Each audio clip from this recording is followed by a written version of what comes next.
The steam locomotive was the principal form of power for the railways of the country in which it was invented for over 1.5 centuries. From the pioneering days of the 1820s to the white-hot technology of the 1960s, steam locomotives were as familiar to people in their everyday lives as their own homes. And they engendered much affection in both those who worked with them and those who used them.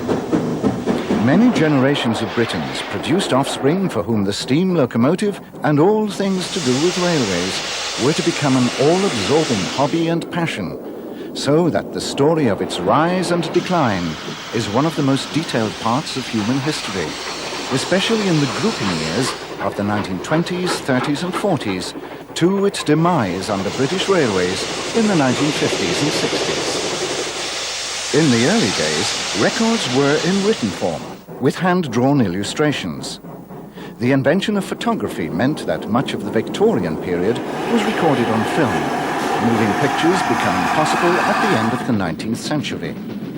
In fact, some of the earliest known moving pictures are of steam trains.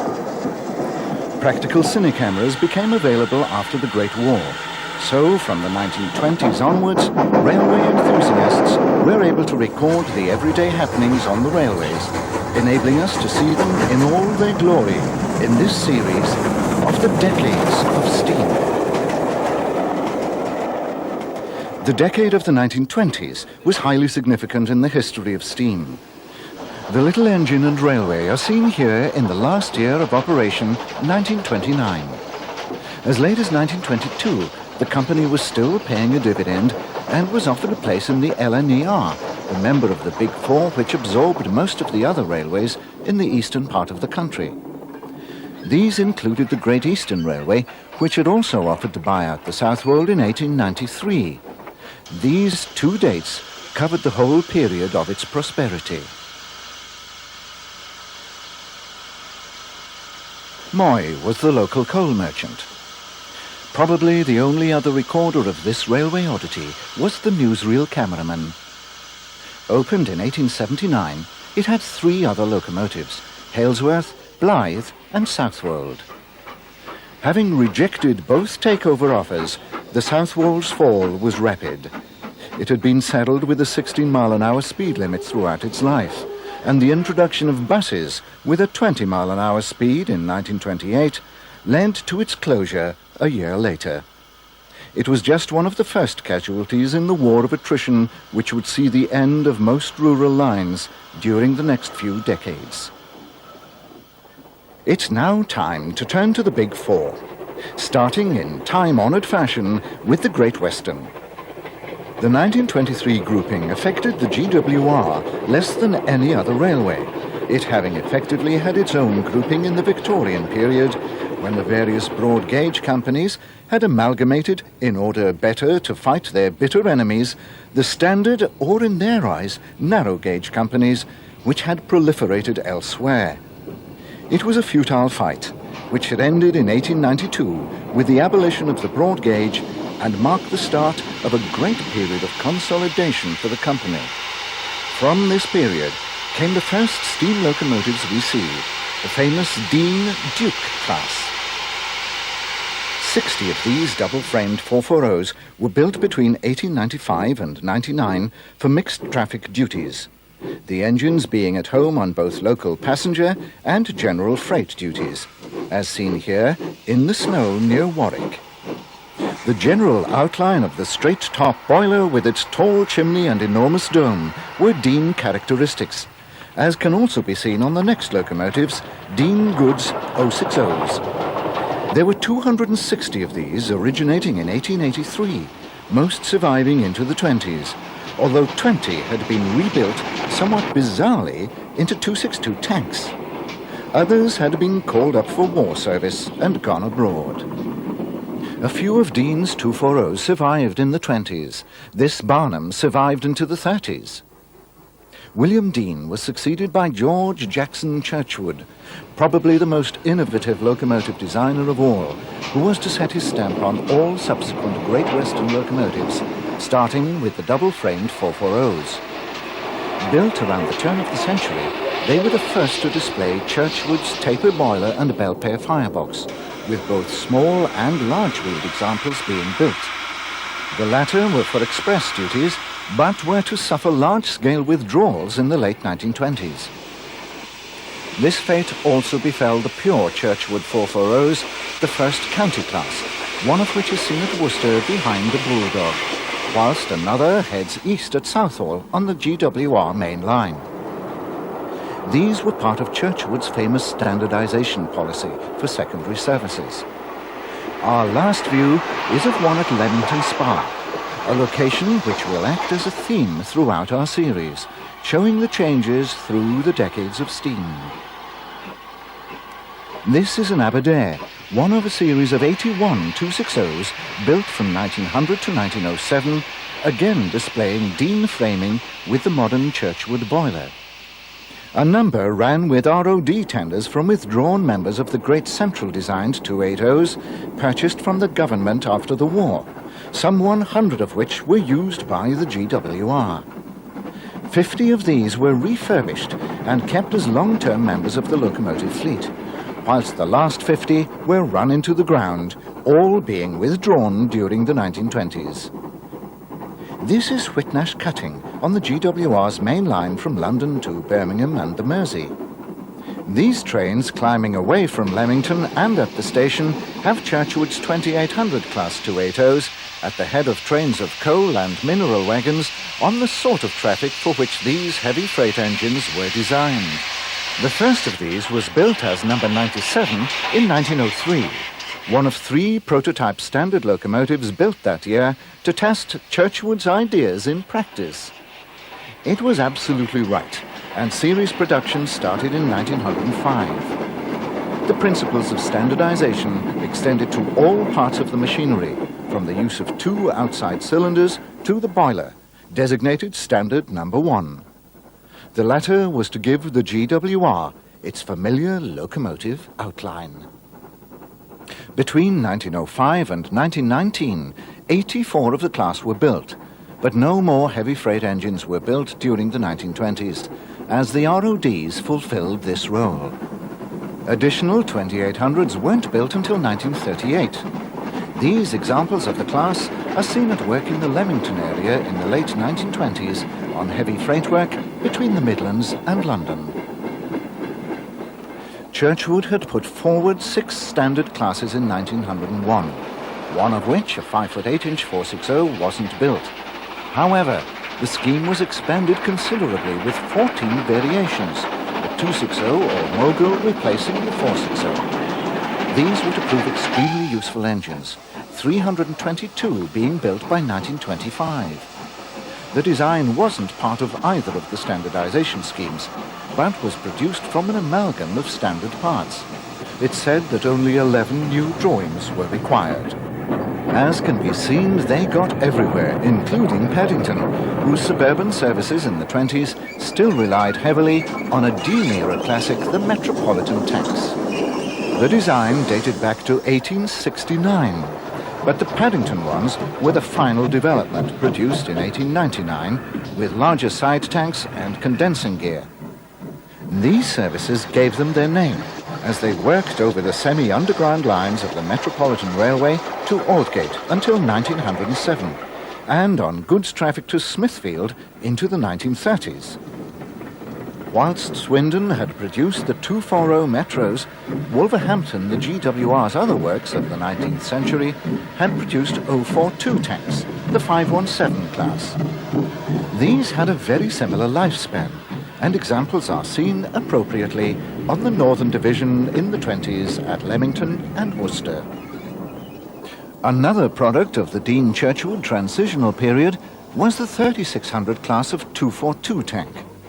This was the only substantial use of this wheel arrangement on the GWR, as Churchwood standardized on 6-coupled small tanks thereafter. However, the 31 members of the class survived throughout the 20s. The standard design was the 4500 class. They were known as small prairies and were introduced from 1906 as a development of the 4400 prototypes. 75 were built by 1924. A further 100 were built in the 20s, the 45-75 class, distinguished by their sloping tank tops, as seen here at Warwick. The county tanks were Churchwood standards and saw out the 20s.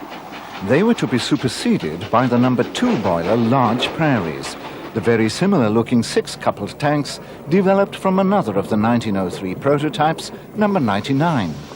Only 40 of these were built by grouping, but construction started again in 1929. The first standard prototype of all was number 100, which was a large-wheeled 460. This was developed in the following year into number 98, which was the progenitor of probably the most famous of the early engines designed by Churchwood, the Saint class. These had the standard number 1 boiler like the 2800 heavy freight engines and, including the prototypes, numbered 77 by 1913. They were initially the principal express passenger design, but after the war, the 4-cylinder version, the Star class, was used as the basis of future development, as we'll see shortly. However, the Saint was to become the basis of one of the few original designs of the 1920s by Churchwood's successor from 1922, Charles Collett. In 1924, he rebuilt St. Martin with 6-foot driving wheels and a larger cab to create the prototype of a new mixed traffic class, the 4900s, or Halls. Mass production started in 1928 with a batch of 80, 70 of which were completed in the 1920s. Various tender types were attached to these engines, 3,500-gallon Churchwood or Collett tenders to the earlier machines, and the standard 4,000-gallon Collett design to 4958 onwards. Returning to the pure Churchwood designs, which opened the 1920s, we next see the first of the famous 4-cylinder classes, which, for many, epitomized the Great Western Railway.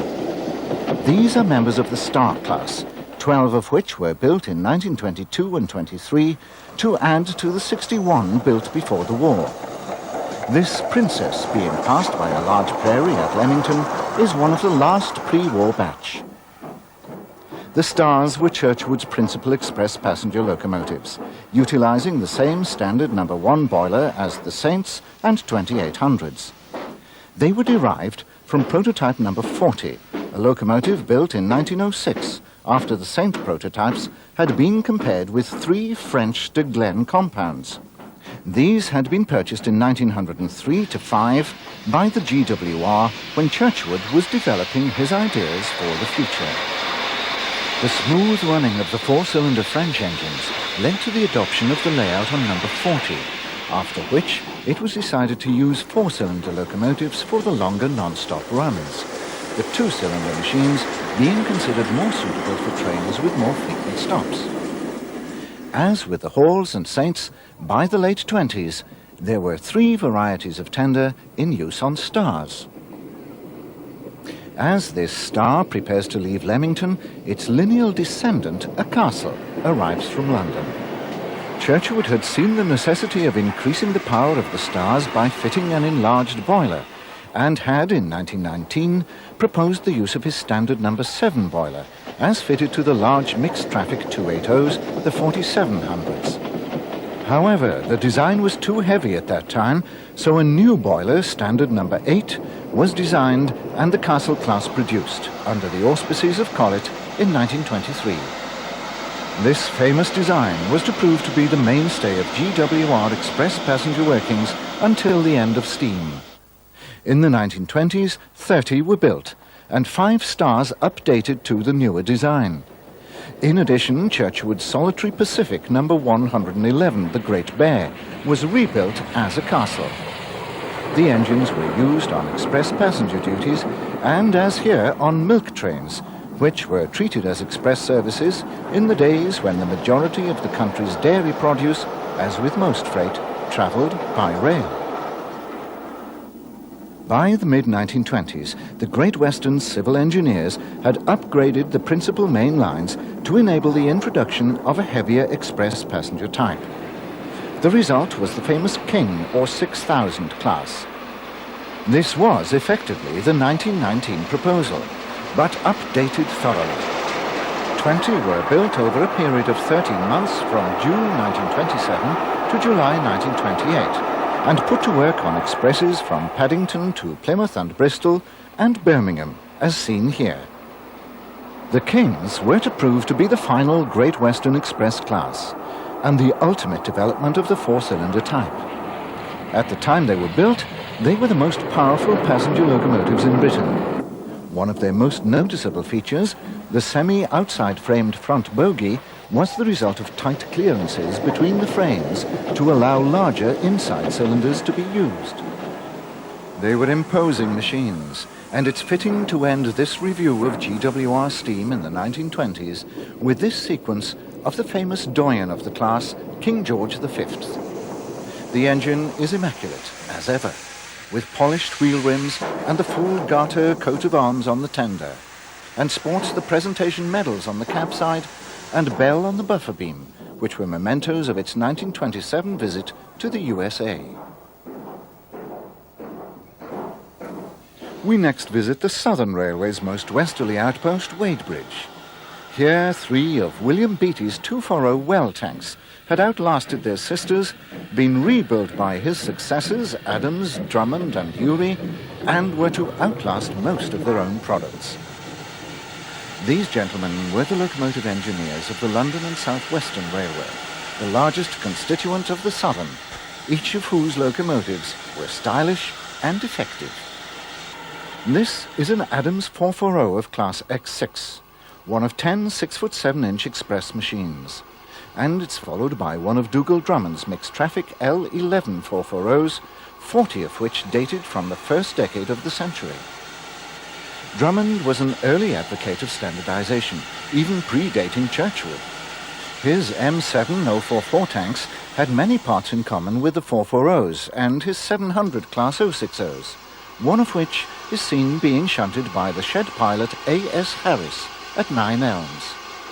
A.S. Harris was one of 3 locomotives acquired from one of the smaller southern constituents, the Plymouth, Devonport and South Western Junction Railway. The 700 was one of 30 such goods engines built by Dubbs & Co. of Glasgow, virtually a copy of locomotives designed by Drummond for the Caledonian Railway. They had been superheated by Urey, as had Drummond's acknowledged masterpieces, his T9 Greyhounds. Number 728 was also built by Dubbs. 20 T9s with larger boilers were classified L12. One of these had been involved in the horrific disaster at Salisbury in 1906. Drummond's successor, Robert Urey, designed the first of a series of simple 2-cylinder 460s with Walschaerts valve gear for the South Western. These were to form the basis of the Southern's principal express passenger and heavy freighter designs of the 1920s, the King Arthurs and S15s.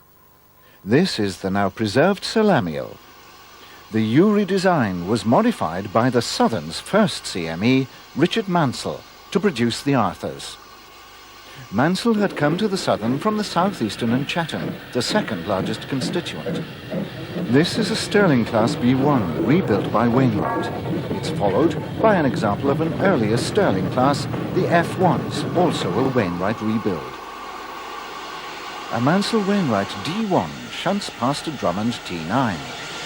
In 1925, 10 T9s were transferred to ex-SECR lines to replace F1s transferred to the central section.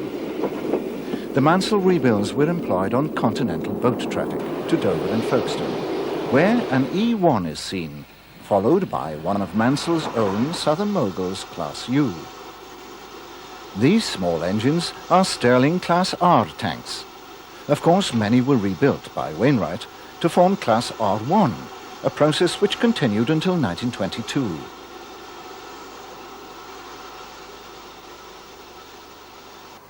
The very small tanks are Wainwright's own design, Class P. There were 8 of them, and they weren't very successful. Note the number. The A above the running number denotes an engine allocated to Ashford for maintenance, a numbering system used by the Southern throughout the 20s. Eastleigh engines had an E, and Brighton ones a B. The R passes with a single wagon. The R1 rebuilds had a domed boiler, and the classes gained fame as banking engines at Folkestone, up to 4 being used to bring boat trains up the fearsome 1 in 30 gradient from the harbour station. Back at Folkestone Junction Station, an H-tank pauses with a local passenger train, which includes some of the characteristic birdcage lookout stock. Details of the station and its environ show that little has changed under the Southern, although the R's wagon sports LMS initials on its sides. The offset platforms were characteristic of the South Eastern Railway. In many cases, they were either side of a level crossing, and footbridges were unnecessary. A Wainwright E-class is seen waiting before one of Mansell's own L1 Class 440s, a Southern-built version of the E and D rebuilds, passes on a boat train. It's followed by an SECR Anomaly, another Class R, this time an 044 tank. 18 of these machines, another of which comes into Folkestone Junction to take us to Dover, were acquired from the London, Chatham and Dover Railway. So the combined SECR had 2 Class Rs. Curiously, both were modified to produce 2 Classes R1. Our train is proceeding along Folkestone Warren, that unstable bit of land below the cliffs between Folkestone and Dover. In the 20s, there were still 2 small halts for passengers to alight in order to visit the beaches. The 2 tunnels seen from our train are Abbott's Cliff and Shakespeare, the latter being distinguished by its Norman-esque pointed twin bores. We are entering Dover via the southeastern main line, locals on which were diverted to run into the Chatham's Dover Priory station from 1914, when the Southeastern's Dover Town station was closed. The Southern was to rebuild this station at the end of the 1920s, concentrating local traffic here and continental traffic at Dover Marine. Of course, Dover's prime position for continental traffic was the reason for the Chatham and Southeastern rivalry, the plethora of stations in the port area, and the development of the railway-owned fleets of cross-channel ferries. The Southern continued this, adding new ferries to the fleet, consolidating the stations, and promoting the through ticketing of services to the continent.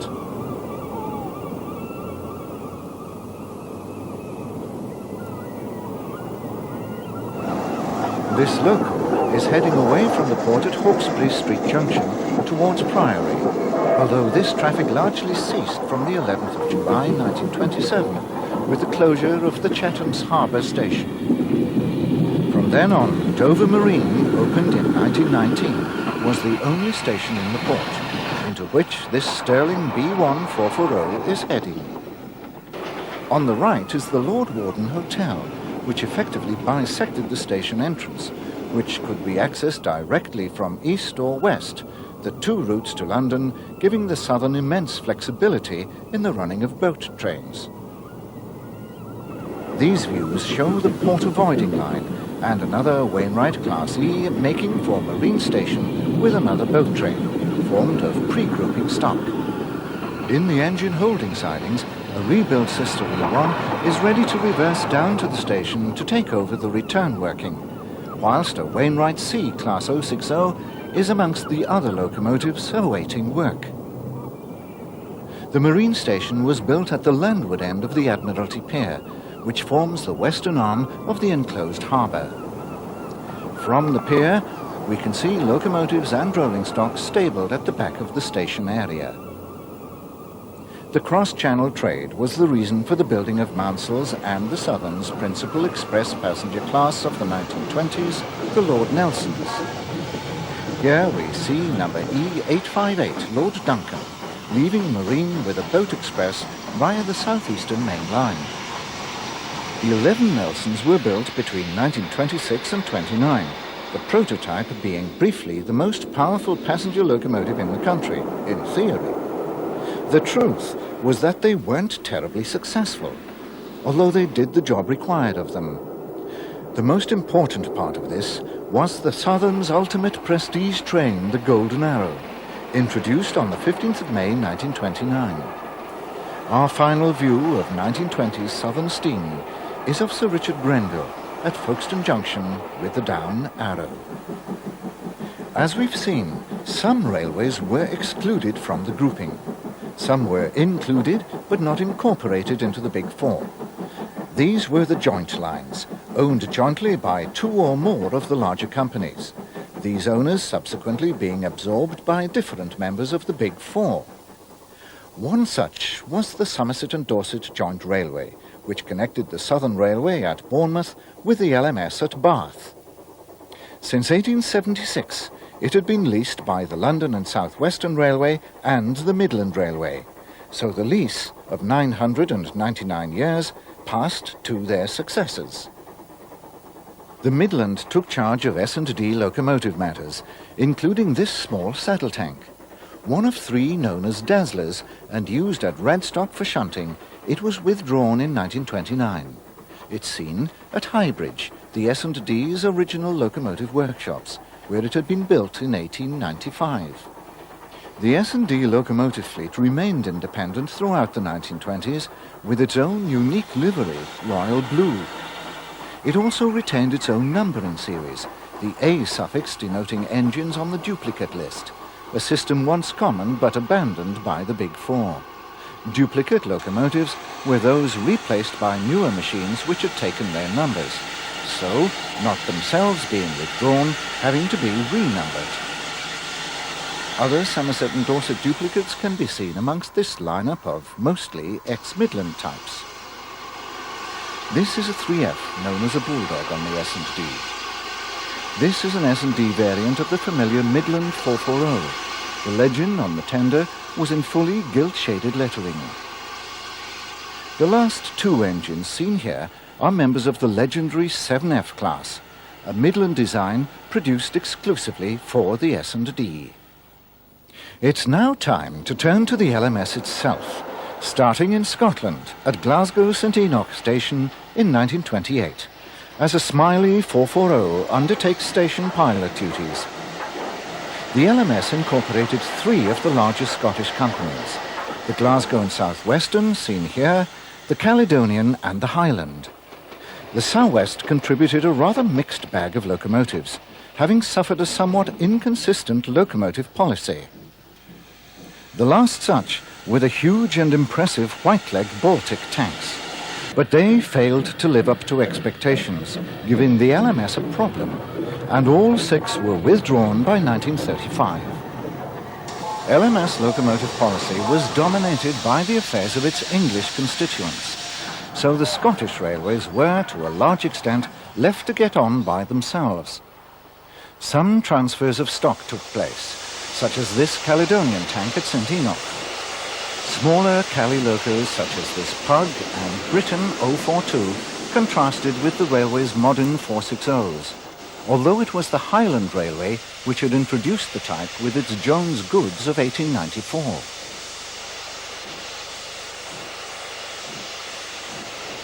The Highland had many unusual locomotives, including these 440 tanks and this spare parts 060 tank.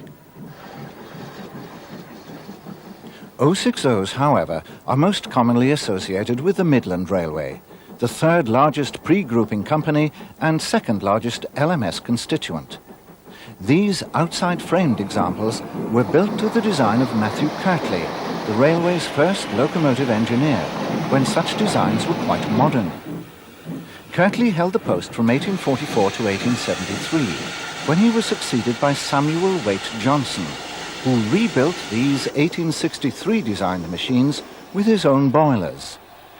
His successor in 1903, Dealey, also rebuilt some of them, and 81 of them were called up for use by the Railway Operating Division in the First World War. The Midland was to rely on 060s for freight traffic throughout its existence. Whilst other companies progressively enlarged their freight locomotive types, as for example we've seen already on the Great Western, the Midland's philosophy was to run short, frequent trains rather than long ones. If the train was too heavy for one engine, another was added, so double-heading, frowned on by other railways, was virtually endemic on the Midland by the beginning of the 1920s. Johnson's inside-framed 2Fs of 1875 were the basis of the last Midland 060s, the 4Fs, produced by Dealey's successor Henry Fowler in 1911, and the medium-sized 3Fs, most of which were rebuilds from 2Fs. No less than 1,761 locomotives of this basic design were eventually built. As for freight, so for passenger and shunting duties, small engines were produced, such as these Kirtley Class 1 P240s and Johnson Class 1F 060 tanks. Again, Kirtley started them, and Johnson built the main series, 280 1Fs from 1874 to 1900. Thereafter, a larger version was produced, 60 being built by the Midland as Class 3F between 1899 and 1902. Number 1953 is one of these 3Fs, still in original condition at the end of the 20s.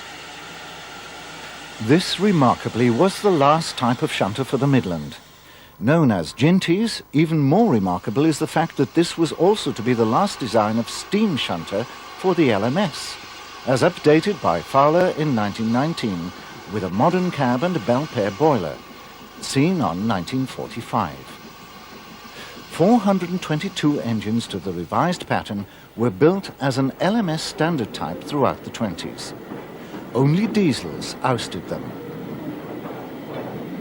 These scenes are at Kentish Town and St Pancras, with Kirtley double-framed 044 passenger tanks. For suburban work, Dealey tried to advance Midland ideas by producing larger machines, these 064 tanks, which were known as flat irons. 40 were built in 1907, but they were not a success. The Midland mainline passenger locomotive heritage followed the same pattern. Moderately sized 440s were originated by Johnson and gradually upgraded by his successors, the LMS inheriting a fleet of 350 machines built between 1876 and 1903, classified 2P. Most had been rebuilt, and the final variant, the Class 483, was to form the basis of the first LMS standard secondary passenger class. The final Johnson 440s were the 80 Class 3Ps or 700 class, which remained as built. From the Midland, the LMS inherited a self-contained commuter railway deep in the heart of LNER territory. This was the London, Tilbury and Southend Railway, whose distinctive 060 tender engine number 2898 is seen here on shed in 1929. This was one of a pair of this type, built in 1899, when the LTSR was still independent. The Midland took the railway over in 1912 and set about Midlandizing its stock. Locomotives received Midland boiler fittings and smoke box doors, as seen on this Whiteleg-designed 062 tank, the last 4 of which were delivered after the takeover. The Tilbury's main claim to fame was its series of 442 tanks, which were built over a period from 1880. These are some of the earliest and smallest type, designed by Thomas Whiteleg, the railway's locomotive engineer, until 1910. 36 of these were built, all originally bearing names of places served by the LTSR. The railway used air braking, which was retained into LMS days, as it was self-contained. The LMS built a number of the final design of LTSR 442 tanks during the 1920s, the last being delivered in 1930. The Tilbury had built 16 from 1909, including some rebuilds from an earlier version introduced in 1897, and the LMS added 35. These are actually all examples of the final batch constructed, very much Midland-looking engines. The Westinghouse pumps for the air braking are much in evidence on the smoke box sides. A third variation of these handsome tanks was known as the intermediate class, being midway between those illustrated here. One Tilbury feature perpetuated into LMS days was the use of large destination boards. The final independent LTSR design was a series of 8 Baltic tanks built in 1912. Like the Glasgow ones, they were unsuccessful. and transferred to the Midlands' own metals were withdrawn between 1929 and 1934. Another London suburban system inherited by the LMS was the North London Railway, which ran from its Broad Street terminus around the northern and western suburbs to Richmond on the southern. It was primarily built as a feeder line to the LNWR from the London Docklands, tracing its origins to the East and West India Docks and Birmingham Junction Railway of 1846. Its locomotive stock included 30 060 tanks designed by J.C. Park in 1879, and this celebrated 042 crane tank. This was a Sharp Stewart 040 saddle tank, rebuilt into this form in 1872. It was used as the Bow Road Works pilot until 1951.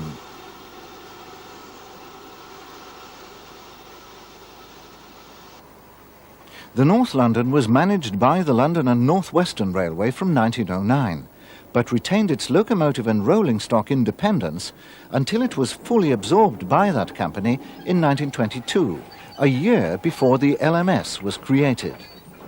It leads us on naturally to the LNWR, the largest railway company in Great Britain, self-styled as the Premier Line, and of course the largest constituent of the LMS.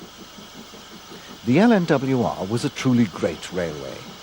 Formed by the union of the earliest trunk lines, the London and Birmingham, the Grand Junction and the Liverpool and Manchester, it had expanded to encompass the full length of the west coast of England as well as the north coast of Wales. It served the great industrial cities of the Midlands and the Northwest and monopolised the Irish trade. We join a party of 1920s railway enthusiasts as they climb the water treatment tower to review the array of northwestern motive power displayed below. The Northwestern had the largest and most modern fleet of locomotives of the LMS constituents in 1923, from four-cylinder 460s to powerful freight 080s. It owed this to a continuous engineering tradition established at Crewe by that redoubtable Victorian engineer, Francis Webb.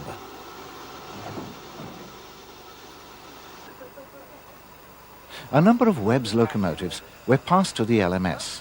His 240 Jumbos were probably his most successful express engines, his later compounds failing to last until the 20s.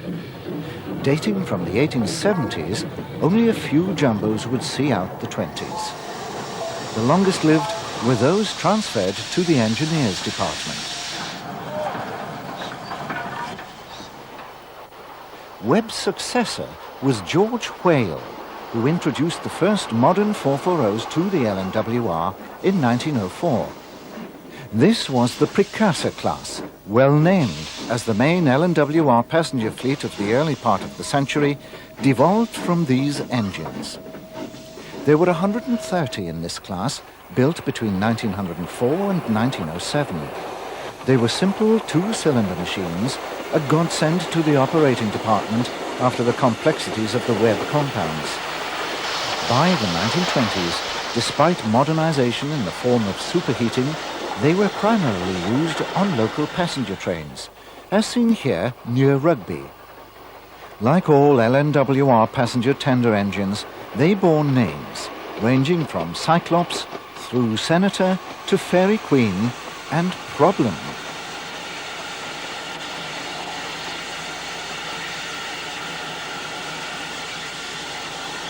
Whale also produced a series of 170 19-inch goods engines with 5'2" drivers. These were strictly freight engines rather than mixed traffic machines, quite an unusual wheel arrangement for such duties. The name was derived from the diameter of their two inside cylinders. They were the counterparts of Wales passenger 460s, the Experiments. LNWR locomotives certainly had interesting names. The 105 Experiments were followed by 246 Prince of Wales 460s, a development with superheaters and piston valves by Wales' successor Charles Bowen Cook. There was very little visual difference between the two classes of 460, but the earlier engines weren't too successful, whilst the later ones continued to be built until 1924.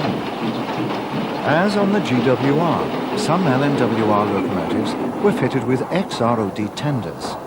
These lasted rather longer than the locomotives themselves. By contrast with the Midland, the LNWR's big engine policy had produced no fewer than 480 460 passenger machines by grouping, the final batch being Prince of Wales's with outside valve gear, known as Tishies. The final design was the four-cylinder Clawton, 130 of which were the top link engines. But the 1920s was to prove to be a difficult decade for the proud LNWR. On the formation of the LMS, the most important positions were to be filled on a seniority basis, and Midland men gained the ascendancy in both traffic and engineering matters. The Clawtons had their faults, but development was abandoned as the Midland's philosophy of short and frequent trains with small locomotives was pursued by the new company. The rivalry between Crewe and Derby was the stuff of legends, but it was to cripple the LMS in its early days. Like the Midland, the LNWR had plenty of venerable 060 freight engines. These are some of the legendary cauliflowers produced by Webb, one of three classes of 060 to survive into the 20s. The others were the coal engines and the Ramsbottom DX Goods, 857 of which had been built. In total, 623 060s of LNWR origin passed to the LMS in 1923. With their 5-feet drivers, the DXs and cauliflowers were frequently used on local passenger workings. However, the development of heavy freight locomotives was a priority on the LNWR, which carried a huge tonnage of coal as well as other commodities. Webb introduced the 8-coupled type as early as 1892, but their history was extremely complicated. In contrast to the passenger story, Midland practices had little effect on these engines. Webb produced 3- and 4-cylinder versions, 080 classes A and B. His successor, Whale, rebuilt many A's into 2-cylinder simples, classes C and D, the latter having large boilers. The B's were then rebuilt to the new D pattern, using their existing inside cylinders, and classified G. Bowen Cook then added superheaters to form Class G1, which became known as Super Ds, being a superheated version of Class D. However, the definitive LNWR 8-coupled freight engine was the Class G2, built under Beam's superintendency in 1921 and 22, with higher boiler pressure. 60 were built new, and the various earlier classes were earmarked for conversion to this pattern, a process which was continued by the LMS throughout the 1920s and 30s, resulting in 509 modern freight engines. The LNWR had also bought some of the surplus RODs, bequeathing 50 to the LMS, which started withdrawing them in 1928, these being some of the final survivors. Tank locomotives on the Northwestern were very distinctive and diverse. This is a Bissell tank, and this is a special tank, Liverpool. The square tanks were fitted in connection with condensing apparatus, which had been removed by the 1920s. More conventional members of the special tanks, with saddle tanks, are also seen. They dated from the 1870s, and most were withdrawn during the 1920s. Most varieties of tank shapes were to be seen on the LNWR, the most common being the conventional side tank. There were vast numbers of 242 and 062 tanks dating from the Webb era.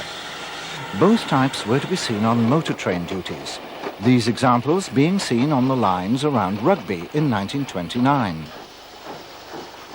The LNWR had experimented with self-contained steam rail cars in the first decade of the century, producing some of the most successful of the type in the country. However, like all other users of rail cars, they found their operational inflexibility and the necessity to service them at dirty sheds, complete with their carriage portions, ineffective. Only 7 railcars were built, and thereafter conventional small tank engines were fitted with motor or auto train gear. The 242 tanks dated from the 1890s, all but 3 coming into LMS ownership. Most of the motor fittings were attached during the 1920s, the LMS pursuing the policy with enthusiasm. Duly reinvigorated, many of these little engines would see out the LMS itself, lasting until the mid-1950s. Whale and Bowen Cook also produced tank designs. Whale built a series of 50 442s in 1906, often referred to as precursor tanks, as they were contemporary with the 440 precursors. Not being rejuvenated by motor fittings, they didn't last as long as their smaller predecessors. One was withdrawn in the 20s, the remainder going in the next decade, as did Bowen Cook's 462 tanks of 1910. The final LNWR tanks were Beam's 084s, delivered after grouping in 1923. Before we see the main LMS designs of the 20s, we look at a few of the locomotives of one of the smaller constituent companies, the North Staffordshire Railway. The LMS regarded the 192 engines from the North Staffs as expendable and proceeded to withdraw them quite rapidly, all going by the end of the 1930s. The enthusiasts on this visit to Stoke were probably trying to record the survivors before they all went. The 2 060 tanks are members of the D class. 1433 is a Class M, and these 062s were designated New L class. Originating in 1903 with 6 L class engines, the updated New Ls were still being produced by the grouping, the last 4 appearing as LMS engines. These larger engines are 064 tanks of classes F and C, differing only in the size of their driving wheels. They date from 1914 to 1919 and were the largest North Staff's engines. Despite being relatively young, they weren't excluded from the Holocaust and all went in the 1930s. The only North Staff's locomotives to survive were members of the New L class sold out of service, one of which, LMS built, survived long enough to reach preservation. The third largest English constituent of the LMS was the Lancashire and Yorkshire Railway, and it was to provide the first chief mechanical engineer of the LMS. Known principally for its use of these 242 tanks, of which kind it was the largest user in the country, and its vast fleet of freight 060s, the L&Y merged with the LNWR in 1921. Its CME, George Hughes, became CME of the combined company, and 2 years later, on the formation of the LMS, CME of the new group. Hughes built 30 of these imposing 460s for the Lanky, and a further 25 for the enlarged LNWR. On taking up office on the LMS, Hughes ordered a further 20, effectively the first LMS express passenger locomotives. But the early days of the LMS were bedeviled with politics, and the operating department, dominated by Midland Railway personnel, held sway over the locomotive department.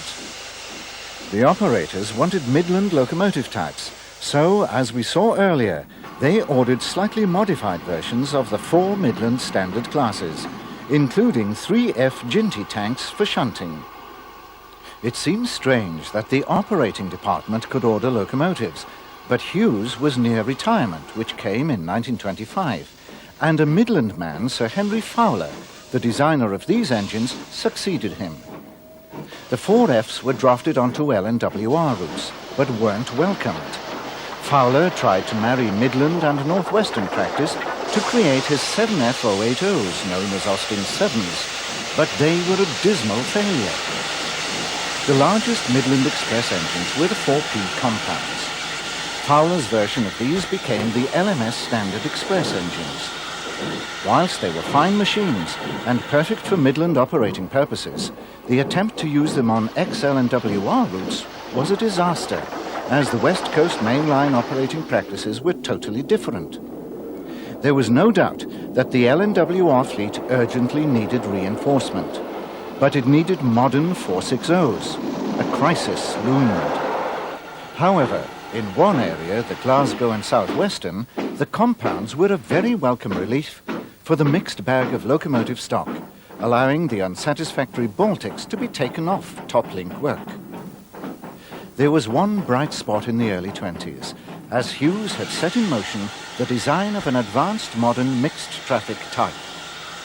The result was the Class 5P5F260, colloquially known as Crabs, which was the first genuine LMS design.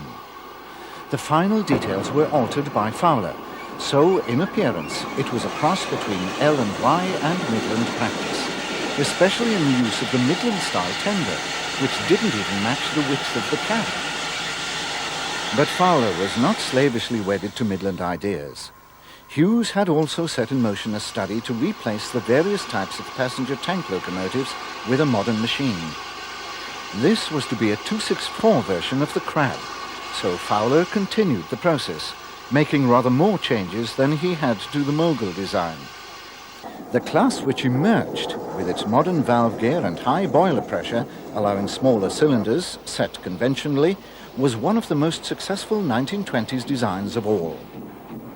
This was effectively the final large passenger tank design in Britain, as subsequent designs, through Stanier and Fairbairn, to the last ones of all, the BR standards, were basically this design with different boilers.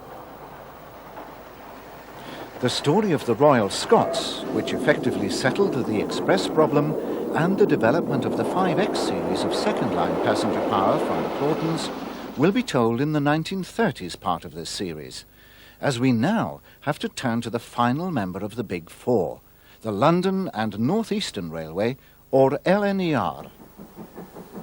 The LNER incorporated all the major railways on the eastern side of the country, and was to be the major rival to the LMS for traffic both to Scotland and the industrial heart of England. Right in the middle was the Great Central, a railway whose prosperity had been created in the South Yorkshire coalfields. This railway's CME was John George Robinson, designer of the ROD freight engines, which were a unifying theme on Britain's railways in the 20s, and our story. Here we see the progenitors of the RODs on their native metals. These were the GC's Class 8K. A GCR pom-pom follows, coupled to a Gresley J39. The pom-poms were the predecessors of the 8Ks. The railway also had smaller 060s by Robinson's predecessors Parker and Pollitt, as were these 062 tanks. Robinson, during his period of office from 1902 until the grouping, produced one of the most integrated and modern fleets of locomotives of any railway. His classes 11A, B and C 440s, LNER Class D9, were amongst the most elegant designs ever, and his Atlantics, two of which we see in the late 20s at Retford, were amongst the longest lived of their type. Robinson was a strong advocate of the 460 wheel arrangement, designing no fewer than 9 different types for all duties. The final design was Class 9Q, LNER B7, for mixed traffic duties, whilst his final passenger design was the 440 Director class. Both these types were perpetuated by the LNER, for which Robinson was the first choice as CME. However, aged 66 in 1923, he declined the post, recommending that the Great Northern's Nigel Gresley be appointed. This Claude Hamilton 440 and this B12 460 came from the Great Eastern Railway, which had a virtual monopoly of East Anglia. There was an urgent need for new locomotives on the LNER. These North British engines are seen at Edinburgh Waverley. Some local passenger engines, such as this Drummond 440 tank, were replaced by rail cars, 50 of these 1928 Sentinels being the last flowering of the steam railcar idea. As on the LMS, the more modern 440s remained useful on the internal Scottish routes, But the Atlantics used on the East Coast Main Line since the middle of the first decade of the century were already too small for the heavy trains on this route. And one of Gresley's priorities was to provide more powerful locomotives. All the partners on the East Coast had used Atlantics and large 440s on the Anglo-Scottish traffic, these being northeastern examples at Newcastle and York. Gresley had been CME of the third partner, the Great Northern, since 1914, and had already started work on providing that railway with a fleet of modern locomotives. His predecessor, IVAT, had designed these 440s, a number of which were sent to Scotland in the 1920s to supplement the North British stock. This one is leaving Perth. IVAT's Atlantics were his best-known work, both small and large boilered examples being built. Gresley followed the large boiler principle for his Great Northern H4 class, which became the first LNER standard class, the K3. This engine was built at Darlington and incorporated a northeastern design of cab. Other designs were built at Darlington in the 1920s, including the D49 440s. They were actually the first LNER passenger design, introduced in 1927, previous construction being a pre-grouping design. Similarly, the J38 and 39060s were the first standard freight classes. For express work, Gresley introduced the first successful British Pacifics, the appropriately named A1 class. We'll follow their development in the next program in this series of the Decades of Steam.